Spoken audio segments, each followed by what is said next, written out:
اس فکر سے محرومیت ہلاکت میں ڈال دیتی ہے، اور آج سب سے بڑا فقر مسلمانوں کے اندر امام خمینی کی راہ سے دوری و محرومیت ہے۔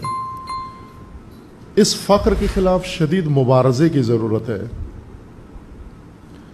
امام نے خود مبارزہ مکتب امام کا بنیادی رکن ہے۔ امام کا مکتب ہی مبارزاتی ہے، جہادی ہے۔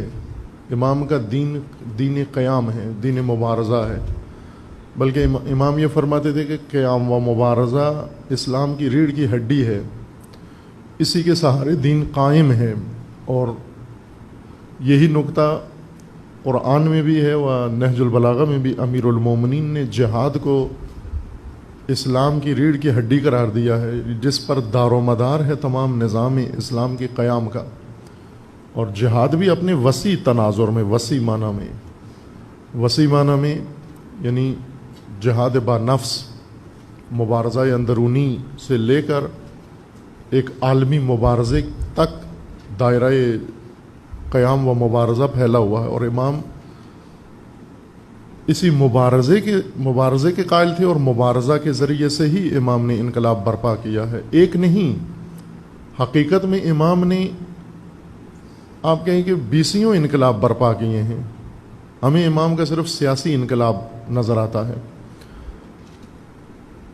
امام نے ایک انقلاب اپنی ذات کے اندر برپا کیا ہے، جو تمام انقلابات کا سرچشمہ ہے، جو امام خمینی کی ذات میں پیدا ہوا ہے انقلاب۔ اور جب تک کسی کی ذات میں یہ انقلاب پیدا نہ ہو، وہ کرائے کا انقلاب بھی ہو سکتا ہے، انقلابی شخصیت و حامل انقلاب نہیں ہو سکتا۔ بھلے کرائے پر انسان مختلف کام کرا سکتا ہے۔ آپ کسانوں کو کرایہ دے کے بلڈنگیں بنوا لیں، اور بلڈنگ کے مزدوروں کو کرایہ دے کے ان سے گندم کٹوا لیں۔ آپ ٹرک لوڈروں سے آ کر مثلا کوئی مجلس کروا لیں، مجلس پڑھنے والوں سے ٹرالی لوڈ کروا لیں کرایہ دے کے، چونکہ کرائے پہ لوگ تیار ہوتے ہیں، آمادہ ہوتے ہیں۔ ابھی بھی ہم جائیں شہر کے اندر، اور ہر شہر میں یہ منظر، پوری دنیا میں ہم نے دیکھا ہے یہ منظر موجود ہوتا ہے۔ صبح و سویرے مزدور طبقہ، مزدور یعنی مزد لے کر کام کرنے والے، اجرت پہ کام کرنے والے اجیر، جو اپنے آپ کو، اپنے وجود کو، اپنے نفس کو، اپنی صلاحیتوں کو، اپنی مہارتوں کو اجارے پہ دیتے ہیں، کرائے پہ دیتے ہیں، چوکوں میں چوراہوں میں کھڑے ہو جاتے ہیں، اور ضرورت مند آتے ہیں، آ کر ان کو پیسے دے کے اجیر بنا کر انہیں لے جاتے ہیں، مختلف میدانوں میں انہیں کام دیتے ہیں، شام کو ان کو معاوضہ دے دیتے ہیں۔ خوب اس طرح کے افراد مل جاتے ہیں جو مزد پہ و اجرت پہ کام کرتے ہیں۔ جتنا مقدس تر کام ہوگا اتنے محترم ہوں گے، زیادہ احترام ہوگا۔ مثلا اجرت دے کے تبلیغ کروا لیں، انہیں اجرت دے کے انقلاب کی باتیں کروا لیں ان سے، جس طرح آج کل میڈیا پہ رائج ہے، اجیر مل جاتے ہیں، آپ انہیں اجرت دیں، جو مرضی ہے بات کرا لیں۔ آپ سنی کو پیسے دے کے شیعہ کی تائید کروا لیں اجرت پہ، شیعہ کو پیسے دے کے تسنن کی تائید اس سے لے لیں، پیسے دے کر، اجرت لے کر۔ ایسے اجیر ملتے ہیں اور موجود بھی ہیں جو اہل سنت میں شیعہ بن کر تقریر کرتے ہیں، اور شیعوں کے اندر سنی بن کر تقریر کرتے ہیں، دونوں خوش ہو جاتے ہیں۔ سنی یہ سمجھتے ہیں کہ ایک شیعہ صحابہ کے فضائل پڑھ رہا ہے، اور شیعہ خوش ہوتے ہیں کہ ایک سنی اہل بیت کے فضائل پڑھ رہا ہے، در حالی کہ وہ نہ صحابہ کے فضائل کا معتقد ہے، نہ اہل بیت کا۔ وہ اجیر ہے، اجرت پہ فرعون کے فضائلوں سے پڑھوا لو، نمرود کے پڑھوا لو، اوباما کے پڑھوا لو، ملک عبداللہ کے پڑھوا لو، اسے کسی کی بھی فضائل پڑھوا لو اجرت پہ۔ ایک بہت بڑی شخصیت پاکستان میں گزرے ہیں، عالم دین، کچھ کتابوں کے ترجمے کرتے تھے، جن کتابوں کے ترجمے کرتے تھے وہ خود اتنی سطح کی نہیں تھی جتنی سطح مترجم کی تھی۔ مترجم کی علمی سطح بہت قوی تھی، اور جن کتابوں کے ترجمے کرتے تھے وہ علمی لحاظ سے بہت ہی گھٹیا کتابیں تھیں، اس لیول پہ نہیں تھیں۔ تو کسی نے ان سے پوچھا کہ آپ اگر تالیف کریں تو بہتر کریں گے ان ترجموں سے، چونکہ آپ جن چیزوں کا ترجمہ کر رہے ہیں وہ تو آپ کی حیثیت سے بہت نیچے ہیں، اور پھر جن افراد کی کتابوں کا ترجمہ کرتے ہیں یہ افراد بھی گمراہ ہیں اور درست نہیں ہیں۔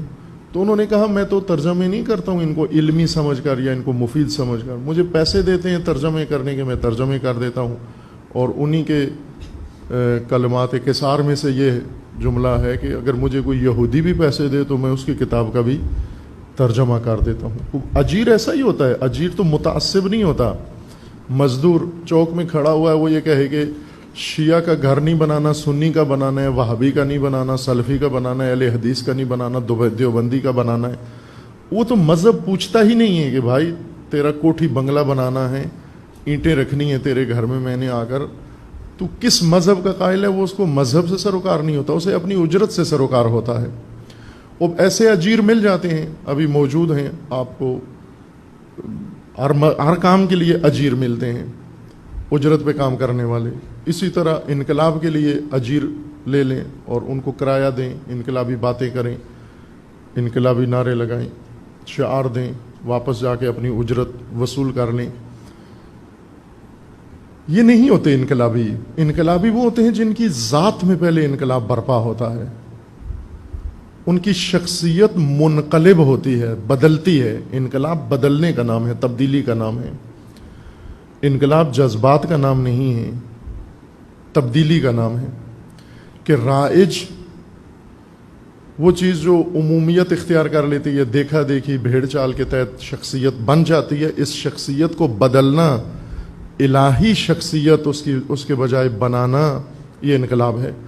آبائی دین سے الہی دین تک آنا، یہ انقلاب ہے۔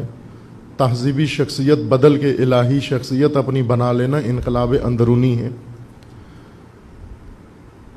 جب تک یہ انقلاب انسان کے اندر برپا نہ ہو، اس وقت تک انسان انقلابی نہیں بنتا، نہ کہلا سکتا ہے۔ بھلے اس حالت کے بغیر انقلاب کا کام اجرت پہ مزد پہ کر سکتا ہے مزدور بن کر، لیکن انقلابی نہیں کہلا سکتا۔ اجیر مختلف ہوتے ہیں، کبھی ان کو پیسے دو انقلاب کے حق میں بات کرتے ہیں، کبھی پیسے دو انقلاب کے خلاف بات کرتے ہیں۔ آپ اگر ان لوگوں کی دیکھیں اجرت پہ کام کرنے والوں کی تاریخ یا رویے یا آئندہ ان کا دیکھیں، تو آپ کو کئی ان کے نشیب و فراز ملیں گے۔ ایک دن انقلاب کے حق میں بول رہے ہوں گے، ایک دن خلاف بول رہے ہوں گے، ایک دن امام کے بارے میں درست بات کر رہے ہوں گے، ایک دن امام کے بارے میں شک و شبہ ظاہر کر رہے ہوں گے۔ جیسی اجرت دیں گے ویسا کام کرتے ہیں۔ انقلاب امام کی ذات سے اٹھا ہے، شخصیت امام، پہلی جنمگاہ انقلاب کی امام خمینی کی ذات تھی، شخصیت امام، روح امام، نفس امام منقلب ہوا، الہی بنا۔ انقلاب اسلامی جو امام نے برپا کیا، باہر سیاسی انقلاب، وہ اس انقلاب سے پیدا ہوا، اور اس کے ساتھ ساتھ امام نے 20 انقلاب برپا کیے ہیں۔ ہر شعبے میں انقلاب و تحول ایجاد کیا امام نے، لیکن سیاسی انقلاب امام کا، چونکہ اس میں ایک طاغوت سرنگون ہوا اور اس کی جگہ پر الہی نظام قائم ہوا ہے، یہ انقلاب زیادہ نمایاں ہو گیا ہے، ورنہ 20 انقلاب امام نے برپا کیے ہیں۔ ان سب کی بنیاد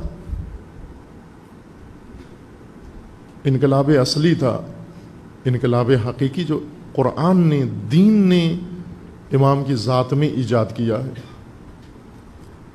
ان افکار کی ضرورت تمام دنیا کو ہے، اور راہ انقلاب یہی ہے کہ افراد کی ذات سے شروع ہو اور پھر باہر منتقل ہو۔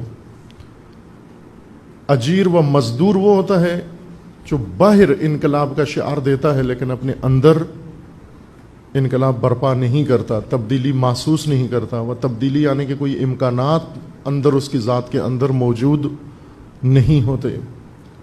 ان رائج جاری راہوں پر ہی گامزن رہ کر شعار انقلابی یا بعض اوقات علائم انقلابی اٹھا لیتا ہے، لیکن اپنی ذات کو اپنے اندر سے تبدیل نہیں کرتا۔ امام خمینی کی شناخت نہ بے حیثیت فرد و شخص، بلکہ شخصیت انقلابی امام، شخصیت مکتبی امام، امام کی شخصیت کے ارکان امام کے افکار ہیں، امام کا مکتب ہے، امام کے اقدامات ہیں، امام کے اہداف ہیں، امام کی راہیں ہیں جو امام نے اپنائی اور امت اسلامیہ کو بتائیں و سمجھائی ہیں.